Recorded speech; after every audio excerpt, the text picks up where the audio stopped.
রোজা রেখে আপনি কোন, কোন সময় দোয়া করলে দোয়া আল্লাহ পাক রব্বুল আলামিন কবুল করে থাকেন? বিষয়টা খুব সুন্দর করে আমাদের জানা প্রয়োজন। কারণ একজন রোজাদারের দোয়া কবুল হওয়া তার চেয়ে ভালো, তার চেয়ে আনন্দের মুহূর্ত আর কি হতে পারে? সম্মানিত দর্শক ও শ্রোতা, মনের আশা পূরণের জন্য হলেও যেকোনো আশা জান্নাত লাভের জন্য, জাহান্নাম থেকে মুক্তি লাভের জন্য, নিজের আ উত সুখ শান্তির জন্য সবকিছুর জন্যই কিন্তু দোয়া করাটা খুব বেশি প্রয়োজন।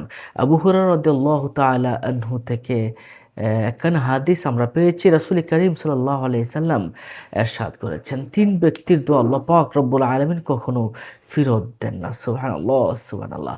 আর এক ব্যক্তি হলো যে ব্যক্তি ইফতারের সময় দোয়া করে। ইফতারির সামনে নিয়ে যখন দোয়া করে তখন আল্লাহ পাক রব্বুল আলামিন ওই দোয়াটা কখনো ফেরত দেন না। সুবহানাল্লাহি ওয়া বিহামদিহি সুবহানাল্লাহ। তাহলে আমরা বুঝতে পারলাম মুসনাদে আহমদের হাদিস শরীফে এসেছে ইফতারের আগের মুহূর্তে অবশ্যই আল্লাহ পাক রব্বুল আলামিন দোয়া কবুল করে থাকে, একটা বিষয়। আর ওই হাদিসে আরো ২ টা বিষয়ের কথা এসেছে।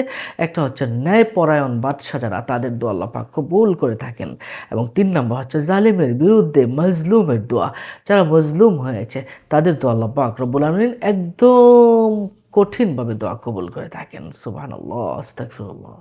তাহলে আমরা যেন জালিম না হই এজন্যও কিন্তু আমাদেরকে খেয়াল রাখতে হবে। এরপরে রাসূল করিম সাল্লাল্লাহু আলাইহি ওয়াসাল্লাম ইরশাদ করেছেন, ফজরের পরে দোয়া কবুল হয়। অর্থাৎ ফজর নামাজের পরপরই রাতের শেষ প্রহর এবং ফজরের পরে দোয়া কবুল হয়ে থাকে। রোজা রেখে ফজরের নামাজের পরে আপনি যে দোয়াটা করবেন, দোয়াটা আল্লাহ পাক রব্বুল আলামিন কবুল করে থাকবেন। সুনানে তিরমিজির ৩৪৯৮ নম্বর হাদিস শরীফে রাসূল করিম সাল্লাল্লাহু আলাইহি ওয়াসাল্লাম নিজে এই বিষয়টা এনেছেন।